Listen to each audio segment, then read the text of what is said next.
Alright, so I was able to get it to run, but after getting it back on the bench this morning, I just touched the carburetor and it started to wiggle like it hadn't even been tightened in.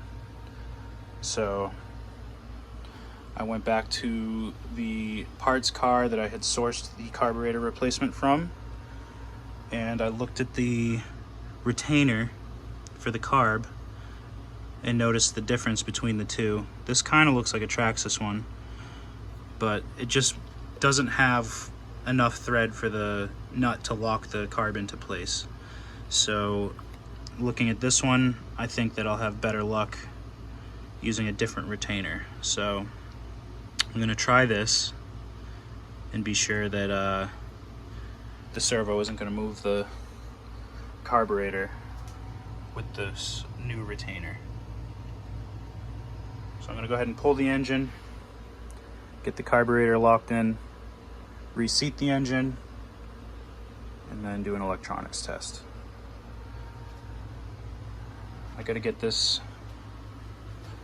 CEN running as well. I filled it up, had some issues, and I'll have to review the last episode to see where this one stands, but I definitely want to get this one going. The reason I'm showing it is just to show that it also has a different carburetor. To me, this looks like a HPI carburetor. I don't know if there's a sleeve in there to hold like the stock setup, just because I know that the HPI carburetors are smaller than the Traxxas. So that's where we're at. Let's get this engine out and get this carb seated.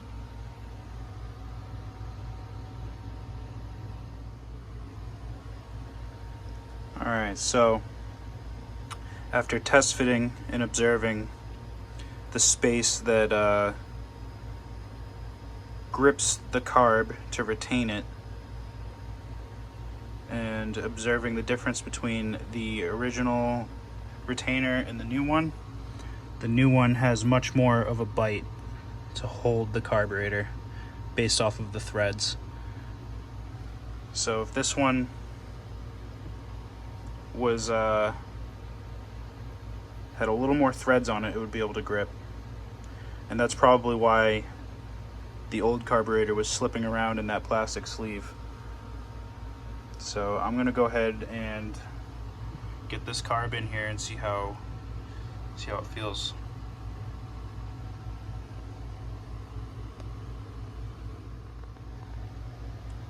So that fits in there really nicely. It's got a nice tight grip on the carb. So as I said, this retainer would either need to have more threads going closer to the curve or have the curve be a little shorter. So unfortunately it's just the wrong retainer. I think this is a Traxxas one, but it just doesn't fit in the CEN 1.5 as it should. So that should be the problem solved there. That's probably why it wasn't running that good last night. That's really, really tight. So that should work. So once I get this engine back in here, I'm gonna go ahead and do the same thing as far as testing goes, to be sure that this one won't move as well. So the loose carburetor will definitely cause performance issues, so that's why I was having trouble chasing the tuning on this. But this retainer should have fixed that.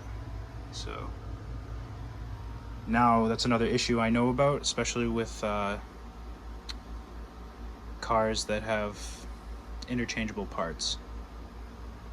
Not all the parts are interchangeable exactly, so here's an example of that, and just something else to look out for in case you run into that issue as well.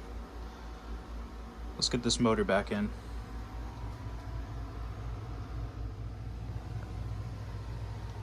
Alright, so it's back in. I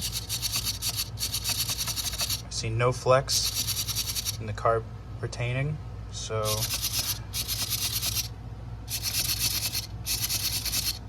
I think that problem is solved.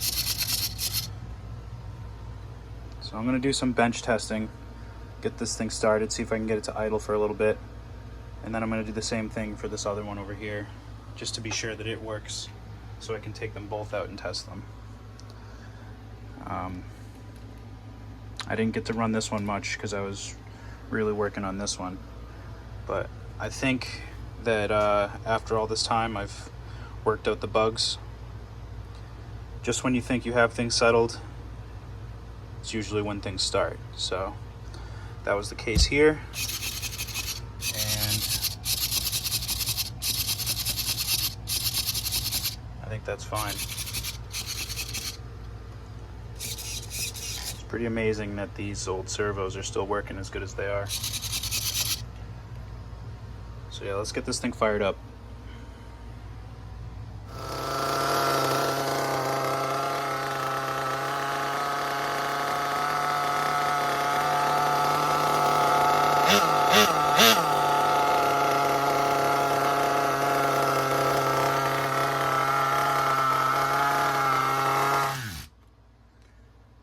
Well, obviously there's progress there. It would not stay running last night, so there was obviously too much air getting in there. So I think this one is ready for field testing. That was very satisfying. It took 2 or 3 pulls after I primed it.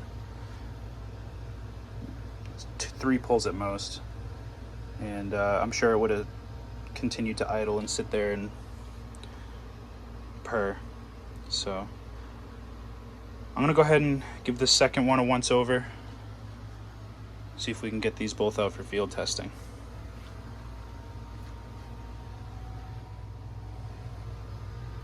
Alright, so I'm waiting for a battery to charge with this one, and I went to go ahead and start it without the electronics, just, you know, obviously closing the carb. And I noticed when I put the glow igniter on, there was no response at all. So I took the glow plug out and tested it, and it's shot. There's nothing left. So I went to replace it with an OS number 8, and it would not fit. Now the difference between these two OS number 8s is that I got the left one on eBay from China, and I'm not sure if this is a knockoff, and I got this one from a local hobby shop. And I'm not sure if there's any differences in the packaging or the coloring that would indicate whether or not it's a knockoff. I noticed that the plastic packaging is a little less tight to the glow plug on the left one from China, and this one's a little more uniform. So that's the new one, didn't fit. And then I remembered that I had some of these, so I grabbed one of those and put it in, and it fit. So this car should run, and I think the reason it didn't run well last time was because the glow plug was on its way out.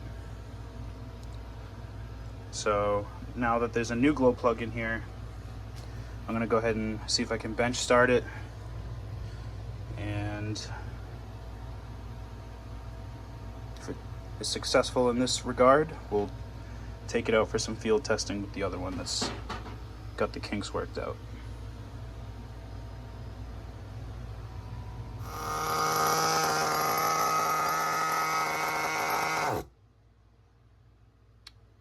Well, obviously some more testing to be done. Took a lot longer for this one to get started, so I'm gonna go ahead and look into that, do some more bench testing, see what we can find. Alright, so I did get it to idle. It's going to require input from the radio to really get this thing tuned, because there's definitely some idle adjustments needed, and won't really be able to do that until it's got a battery and radio to work with it. So I think it's field test worthy. It was idling a little bit with the glow igniter off. I did leave the igniter on for a little longer. got it to idle a bit once I took it off. So that's what leaves me to believe that I'm just going to have to be able to have throttle input in order to start really tuning it. So once this battery's charged and I've got a radio to work with it, be able to really test it a little more. So once I get that testing done, a little later, once the business is closed, we'll take these back to the field for some testing.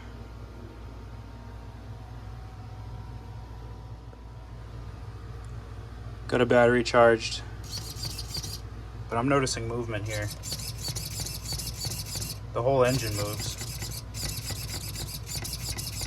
Not necessarily the carburetor, but the whole engine. So I think I'm going to pull the engine here from the mount and just reseat it to the car. That's just and this throttle servo is funny. Sometimes it kind of gives out. So I might replace the throttle servo. Just use one from this donor car here. The old stock servos seem to be pretty capable.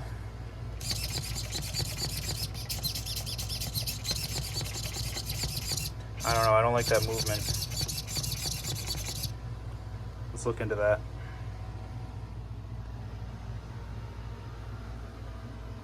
So here's what I did notice with the engine mount, that there's one of the mount screws is shorter than the other, and I noticed one of them was loose. So that could have been why there was a little bit of flex here. So I'm gonna go ahead and clean this area out, clean off the motor mount, clean off the motor. There's a lot of oil in there. And get it reinstalled. Hopefully there's no more flex.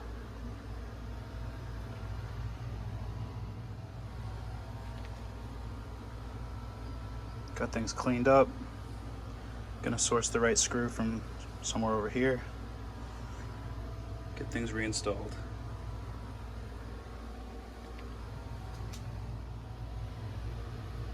Alright, so now that I've gotten everything refastened, I still find that the things are moving.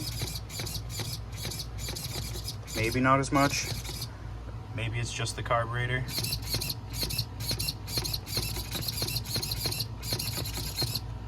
But either way, I'm going to just run it as it is. I don't think there's much that can be done about that.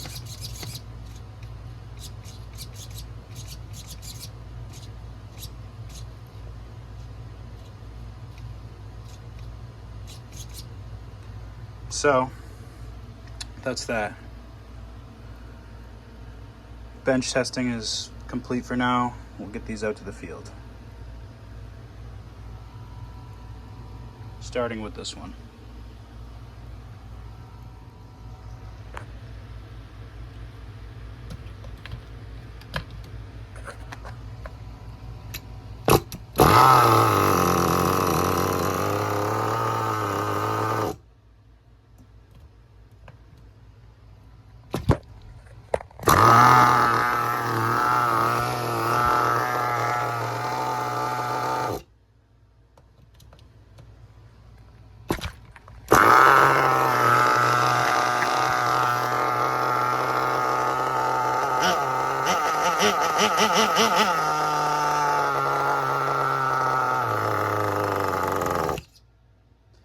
See, proof of concept, it'll get going.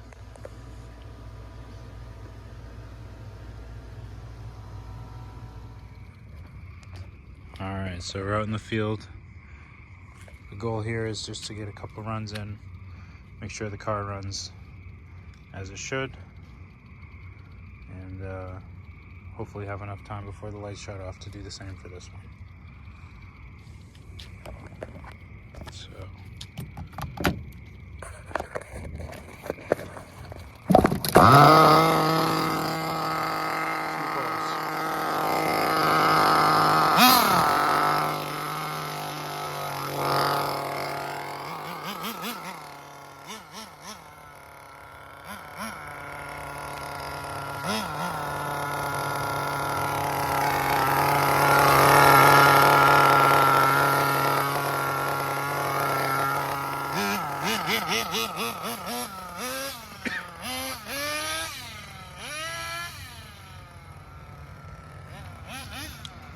Ooh, that's close.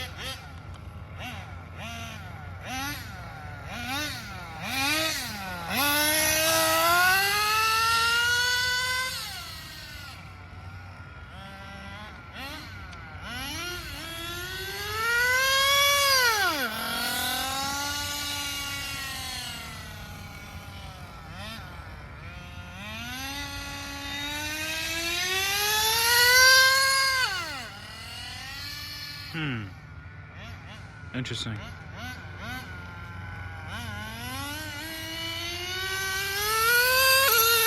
There we go.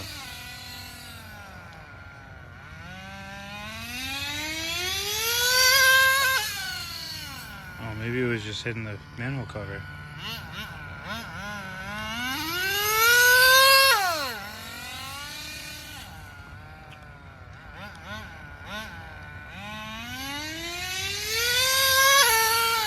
That was definitely a shift there.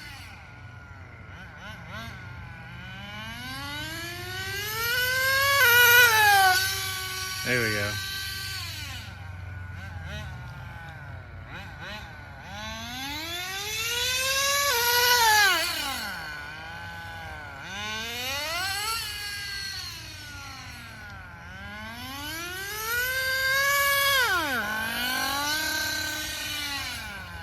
So there's high-end adjustments are needed. I'm going to tinker around with this and then come back.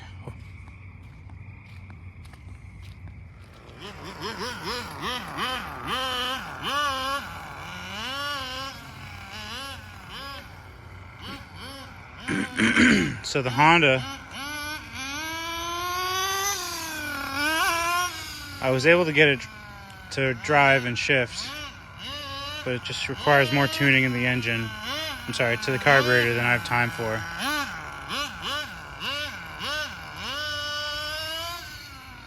So this is the Audi.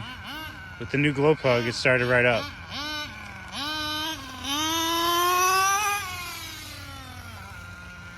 So many bugs around here.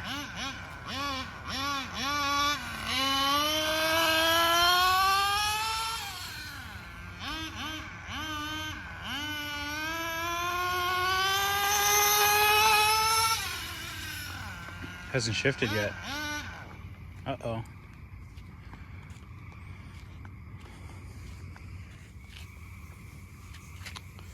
So, yeah, this is going to require more tuning as well.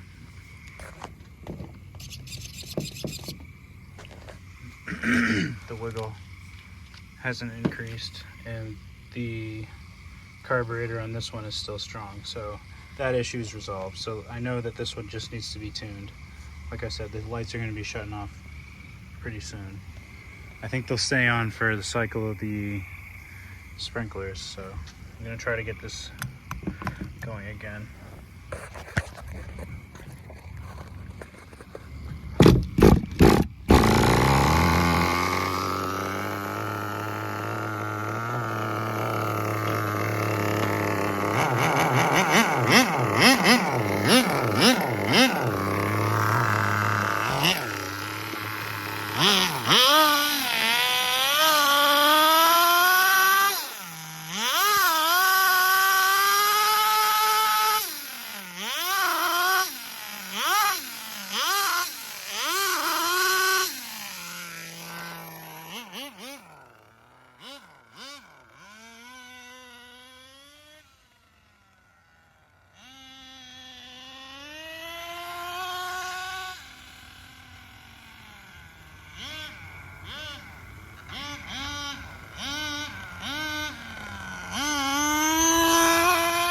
So it obviously needs a 2-speed adjustment.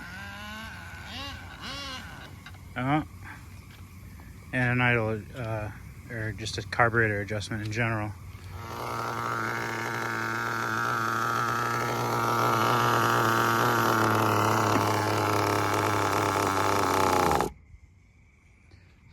It starts after a couple pulls.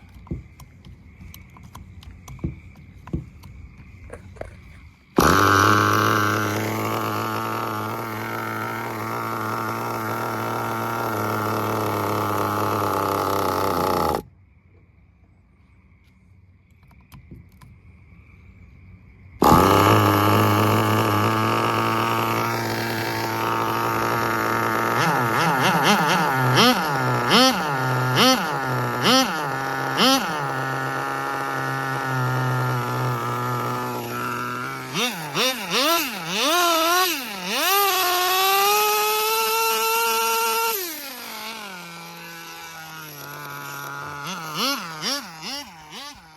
to cycle some fuel through it.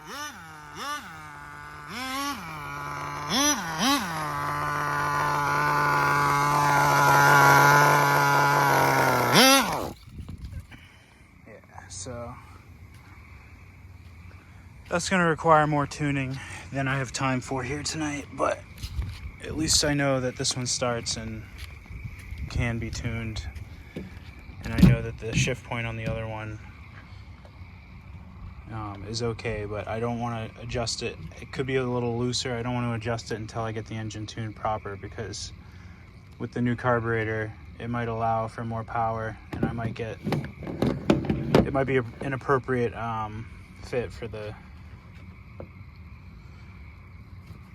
adjustments, if you will, you know what I mean. So basically that's a wrap for these two cars for now. This will probably be a good session to have some tuning with Joe.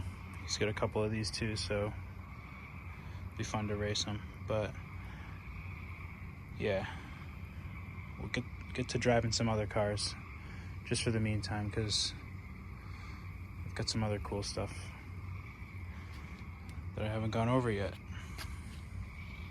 So I'll drive these soon, just